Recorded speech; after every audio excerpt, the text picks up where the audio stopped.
You will remember this person because he, again, is arguably the most famous person that has been on the podcast. He is my 1 degree of separation from Brad Pitt and Ellen. He's Jaden Jefferson. I want to welcome back to the studio Jaden Jefferson, the one and only, or do you still get called the Ellen Kid? You know, I just actually heard it today, so it's still a commonplace thing to say the Ellen Kid, so I'm not offended. I like it. No. I mean, you had a great time on those shows, right? Yes. Experiences that you'll never forget. Things you'll never forget. And what I really regret most is not knowing just how big a deal Los Angeles in general was. Because I think at this point, looking at Los Angeles, I didn't realize I was really in just the heart of celebrity town USA. Right. So I didn't realize that there are a lot of rich people, celebrities that live here, and this is their life. Yeah. And I got their life for 4 days. If you went to like a Whole Foods, you might run into some pretty famous people. But I think like they all live there because they get treated as normally as they possibly can.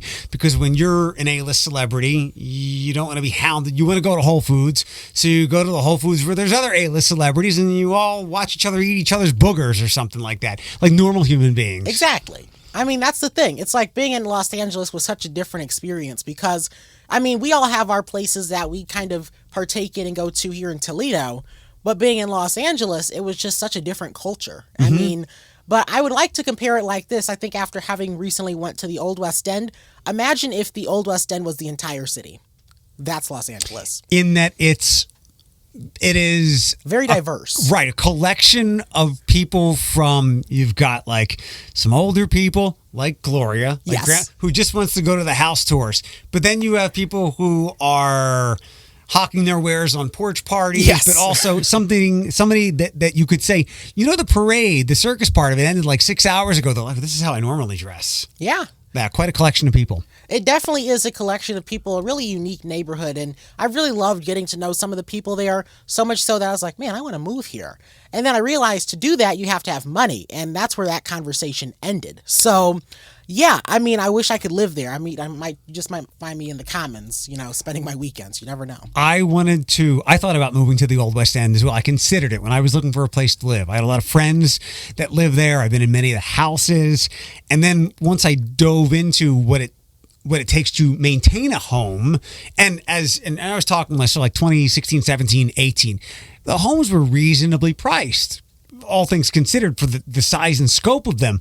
But I can't fix anything in those houses are like 100+ years old. And a lot of them don't come with air conditioning. You have to pay to install it. Yep. So interestingly enough, I was on the one house tour and of course they didn't have it. For me personally, I would try to make the accommodation just for how much I love the neighborhood. Like for me, it looks like we're just going to have these little buckets of ice under the windows. We're going to put a little window fan in there, air conditioning. That was my plan. You really need to know what you're taking on if you decide to become a resident, especially buy a home in the Old West End. It's not like, unless you have the knowledge and expertise, it's not a good starter home unless you're DIY everything. Because if something goes, it's likely a certain product or part hasn't been made in decades. Yeah, that's the other downside, right? Because a lot of these homes are older homes, and a lot of them, of course, were built around the same time by the same people. I am pretty certain of the fact that there were definitely specialty companies that were selected to make some of these things. Maybe some of them are still around, but they're out of that business. Most of them are probably long gone. Very long gone. What you're going to need to get for a home in the Old West End, you're not going to find at IKEA. I mean, you're out of luck. You covered it most of the weekend, or was it mostly just Saturday? Mostly Saturday. Sunday was kind of the day off, but I think having been in the Old West End so much that week, it was like I never left. Right. Because that week I, of course, taped a special edition of Toledo News this morning, airing Saturdays at 7 a.m. on my YouTube account. But that was kind of fun just to be able to go out there and tour some of the homes ahead of time. But I think coming back on Saturday, it was so different because this is the type of thing we were building up to. Yeah. And it was surely a lot of people that were down there. It was busy. I like to put that parade it's inching up to where we are. Like I said, the marquee events that we have on the calendar, opening day, yes, the Coleman race, the Pride Parade is a Toledo event, not just a Pride thing, and the Old West End Festival, King Wama Parade, that Saturday morning is inching up on that one. Yeah, it's a unique experience too, just for the vendors' sake. And as I mentioned earlier, I would have definitely went down the vendors' row if I had the money, because I'm also very careful about spending decisions, especially now in this time of year. I'm like, okay, what do I need for summer? What can wait? I saw so many vendors and I really hate I missed out on a couple, but it's all good. I'll see them around town because I found them on social media. It sounds like this is the most experience you've gotten in the Old West End Festival. Oh, yes, definitely. Because last year I wasn't even able to make the home tours just for the fact that I was busy doing something else. This year I actually got the whole experience, not just coming on Sunday when there are very few people there. So it was good to be out there on Saturday because I think it's also cool to see that there are so many different businesses in Toledo. I mean, you think you know all of them. You really don't. Yeah. I mean, everyone has these unique interests and passions. And I think you definitely got to see it at the festival because they just had a whole row of vendors. I'm glad you got so immersed in it. As I'm going through the years now, it's 2019. That was Ellen Kidd year. Yes. I don't know if you went, but then 2020 and 21 we didn't have Old West End Festival. Right. So it was back last year and this year. So yeah, I'm glad you had a really good time and got to experience all that it is. Yeah, I found my future home. So it's like I have to start saving now because these houses, I know they're going to go up in price. So I'm going to have to start saving now if I want to live there. I hope, again, you have some DIY ability or know somebody who does. I don't have the patience, Eric. That's a lot. Then I hope you're going to have the money to, like me, know what you don't know and pay someone to do it. Exactly. That's what I want out of everything in life. I'm just giving you the money and you take care of the rest. Yep. That's what I want. You had mentioned that people have no idea what they don't know when it comes to things happening, like places that you and I might know a lot of because we're news hounds. Right. It's our jobs, our responsibilities, our privilege to disseminate things that people might not know about. But people can walk down the Old West End Festival. There could be a food truck that was packed, and somebody who lives in Perrysburg or Maumee might have never heard of it. You are, when it comes to TED Talks, it's Eric 1, Jaden now 2. Yes. This is why I wanted to have you come visit. Your school, Maumee Valley Country Day, held a junior TEDx talk. Yeah, the TEDx event where they bring together all the area high school students, and we all got the opportunity to do a talk, some shorter, some longer, about an issue that we're very passionate about. And of course, for me, local journalism. We're going to come back to yours in a second. What were some of the other kids? What did they talk about? What were they passionate about? The youth are engaged. Let me first start with that. The youth. Yes, the youths. Yeah, the youths and their TikToks and their Twitter books and their everything. They're so engaged. So we have some people that were talking about AI. There was a talk about basically standing up for yourself and having that discussion because many youth don't want to do that. And then, of course, there was also this interesting topic about bringing back animals that had went extinct. It's a real thing, and it was done before. Dinosaurs? Not dinosaurs. I hope that's not a thing that science considers, but, I mean, it's 2023. You did see Jurassic Park, didn't you?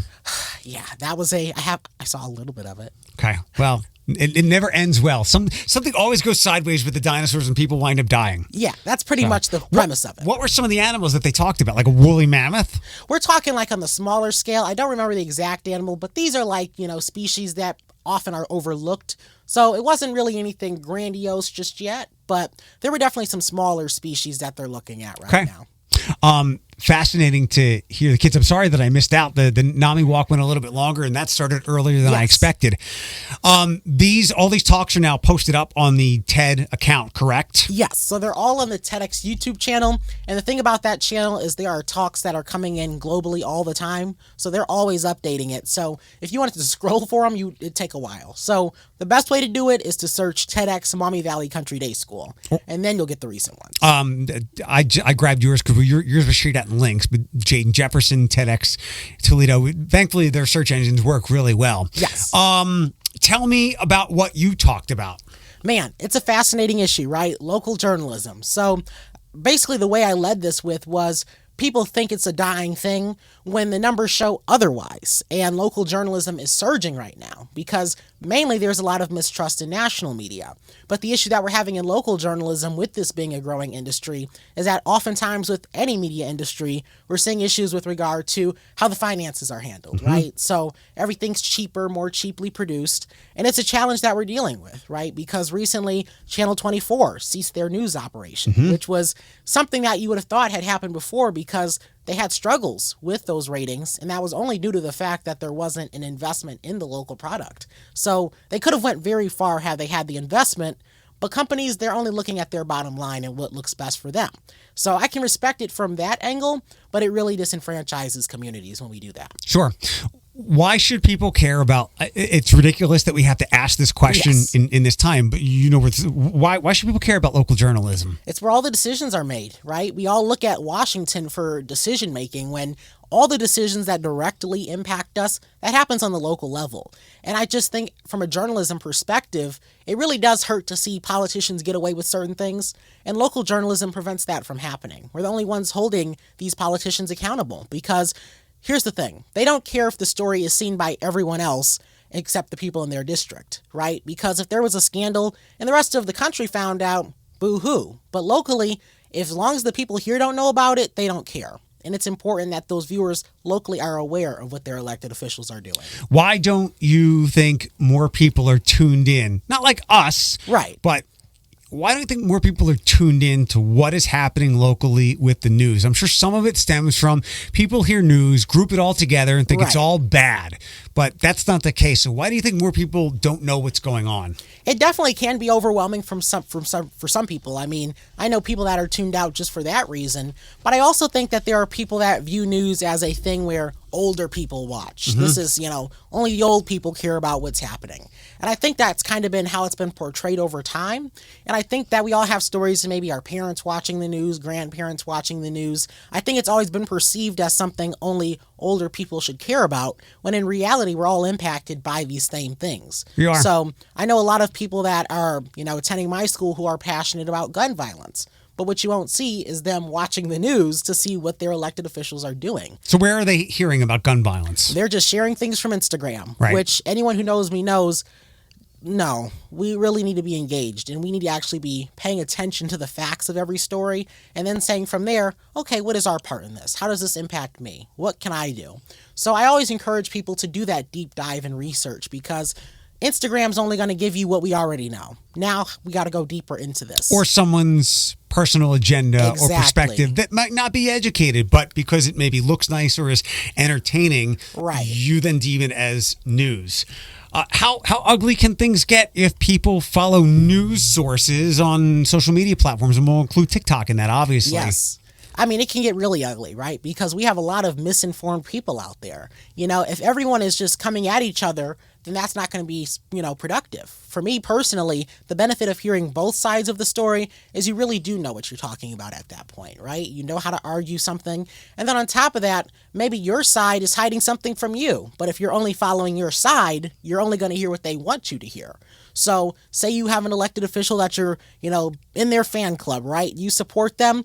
Well, look at their record. Only the news is going to show you their record, because they're not going to show you that they voted no on this very thing you're supporting them for. Only the news is going to give you that. They're not going to give you that.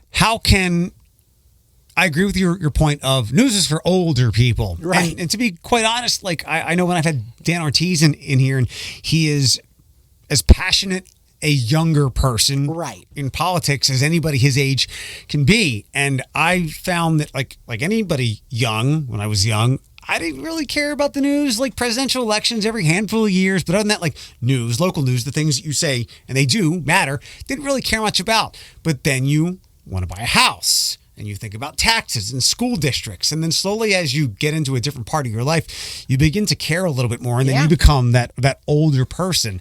How can we or they get younger people to care other than flat out becoming TikTok stars? Yes, I love this question. So I think the biggest thing is realizing that all news isn't the same, because there is always going to be a human interest story that appeals to everyone. So a lot of the stories I'm covering, half of them you may see on the news, half you may not. But I think that it's important to just realize that local news offers far more than the stabbing, your taxes, and the weather. It's a lot more than that. That's a good one. Yeah, there's a lot of stories out there. I mean, a lot of great reporters that are searching for them, So there is a lot of positive that come out of watching local news. And then on top of that, you just feel more connected to your community, because when you don't leave your bedroom, I don't think you can really feel connected. And on top of that, you're watching a feed from someone who lives out in LA who's making thousands off of you scrolling through their feed. Yeah. So I think it's better to be connected. I wish there was a way to get people as passionate and involved as they are when there's some type of local tragedy. Right. I just saw this morning that there was a house fire out in Oregon. Yes. And the family lost everything. This community gets a very high grade for me. When someone or something is in distress, those GoFundMes always blow the doors off of things. And I wish we could channel some of that towards local news. Not the stabbings and whatnot. We all want less violence, gun violence, all that stuff. But some of the more day-to-day things that you might deem as mundane, because as you pointed out, the more we know what's going on, the better decisions we can make, and we can raise the entire community up. Yeah, I think it's just important to get the point across that local journalists, I know a lot of people out there are just pessimistic based off of their Facebook feed about media, news in general. I can just tell you based off of everything I know about local journalism and all the journalists I've met, literally the new college student that just got hired does not have time to make you upset. They do not have time to lie about a candidate for you. Half the time, they don't even know what you're talking about. Right. So I think it's important to make them realize that local journalism really is telling stories, accountability, all of those things. All of the things we expect out of national media. And for me personally, I know a lot of people that watch a lot of cable news. That's not a part of my news diet, just for the fact that, one, half the time it's not really news. And the second part is, who needs that in their life? Yeah. I mean, we have a busy mind already. It's much better to stay tuned to your local news sources, as well as even your network news sources. So all that stuff is especially in the middle of the day. Yeah. It's for entertainment. It's to keep you glued and maybe a little outraged from time to time. We've had a lot of turnover. We've lost a lot of good multimedia journalists, reporters here in the area. We've seen a lot of our friends dip out and get out of here. And I know that we're both disappointed by losing those people because they were valuable to the community. But in some cases, they want to get out because they're not being treated well, which good for them. Or they're talented and they move on to bigger markets, like somebody like A.B. Steigerwald. Yeah. Like our community is lesser, having lost her to go to Columbus. But that's kind of the way our industry works. Many people want to start out in smaller media markets and get to big ones. Yes. There's very few people, I can't think of anybody off the top of my head, who will come here and stay here for the entirety of their life because there is a ceiling and they want to make more money or do more things. What insight, and I think you are well within your right and scope to offer this, what do you offer to these kids who are just out of college? Some kid that's just out of BG or UT, and all of a sudden they're out in the mean streets of Toledo covering some of these really serious stories where the community needs and deserves answers and transparency. What's your advice to them? I think my biggest pitch is that things will be difficult. I'm not even going to act like they're not and that it's all sunshine and rainbows. There will definitely be difficult stories out there. But I think that Toledo has a unique opportunity for these students, and the fact that I think Toledo viewers are more patient in some ways. Obviously, there may be those viewers out there that are like, I don't like this person. But I think that Toledo viewers are open to you making mistakes, and it's a type of community where you can really lean in and grow. Because, like we mentioned, the Old West End is quite a community there. Mm-hmm. I think Toledo has a lot of unique communities, and once you start making those connections, it's going to feel very rewarding. But then there's also the opportunity to cover stories that make change. I think that when we're out there, we start to realize issues, and local journalists have a role in addressing these issues. We are the ones out there. Conversely, how do you tell an older viewer, someone in their 50s or 60s or even 70s, how do you reasonably speak to them and say, give this person who is 6 weeks out of BG a chance? I think the biggest thing is realizing they're public servants. You know, I think that it makes sense to want to hold a TV reporter in more high regard, you know, because, well, you expect a good quality of product. But think about just how on the mayor's case you may be. Think about things like that, right? Because obviously, reporters are more visible, right? So you're going to see them more often. You're going to see them out there covering stories, and you're going to have a lot of critique. Well, just keep that same critique in mind when it comes to public officials as well, any other public official, because that's the part of this that we're missing, is that local journalists are public officials in that way. We're serving the community, we're getting results, and those are all things I think a healthy community needs. So I think realizing that they do have a role to play more than just their on-air appearance, it goes a long way. What's your favorite thing about what you do, and what have you learned in your 4 years now of doing this as avidly as you do? I think the biggest thing is realizing just that communication is just so essential. I mean, I can communicate to a viewer through a morning newscast, but I think that there are stories I cover, even one recently, a community in East Toledo that wants a park. They've wanted this for a long time. Is this Navarre Park?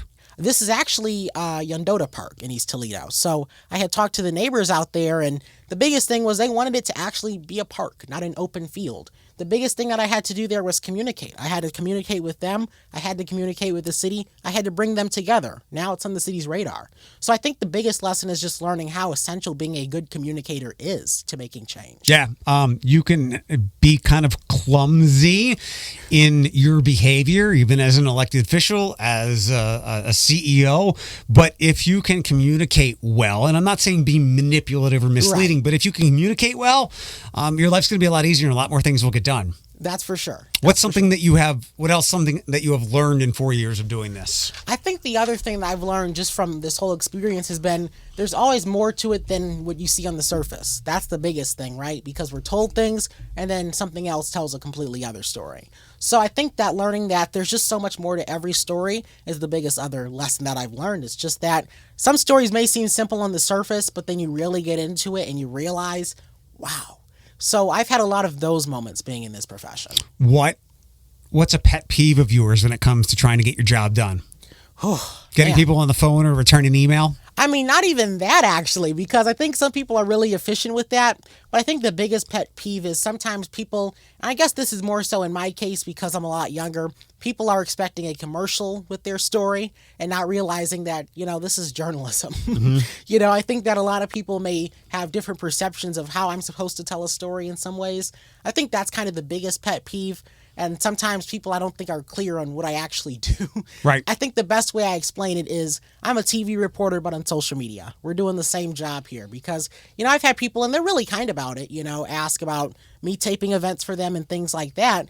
I'm not an event photographer. Right. I know people that are, but I'm actually the same person that you see on TV. So I'm just here covering the stories. So what do you do and where can people follow you and make sure that they're getting the best news possible? Yeah, so I'm on Twitter and Instagram at Jaden_reports, Jaden. I'm on Facebook under Jaden Jefferson and on YouTube at Jaden Jefferson Reports. Saturday mornings. Yes, Toledo News this morning, every Saturday at 7 a.m. on my YouTube page. I'm also going to be I also do Community Focus, which is a long-form interview program. That's Sundays at 11 a.m. Who's been your favorite interview so far? Oh, man, I've done so many good interviews. I feel like every interview is different. I think that the biggest one for me, I remember I was out in Oregon and I was covering this story. This was a business where they had someone breaking in repeatedly naked. So the story was, of course, weird.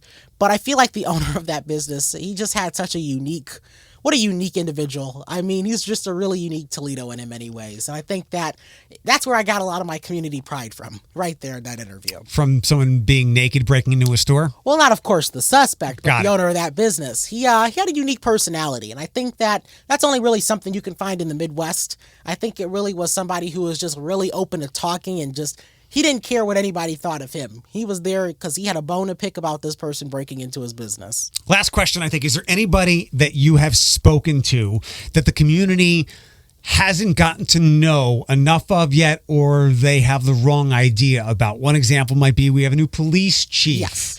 And he is not as Twitter savvy, maybe to his brains, than Chief Crawl was. Somebody like that. Is somebody out there that you think the community has the wrong perspective or opinion about that you want to help kind of change that? And again, not manipulate it, but go, whoa, you're off on this person.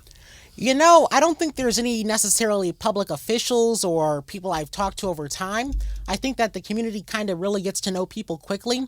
Although I would say just in general, when it comes to just local journalists, I think people oftentimes look at them and say, man, that wasn't a good story, or I didn't like how this was told, or this person seems like this. I think that people need to realize there definitely is more to just the surface in local journalism. Just kind of get to know these reporters. Whether if you see them out, say hi, they'll be happy to talk with you. Don't harass them. Don't harass them. Don't catcall the women. Yes, don't do that either. Don't say ugly things to these people. Don't throw hamburgers or food at Sean Haggerty. Don't do it. Just treat people with respect. And I know that can be very challenging. Yes.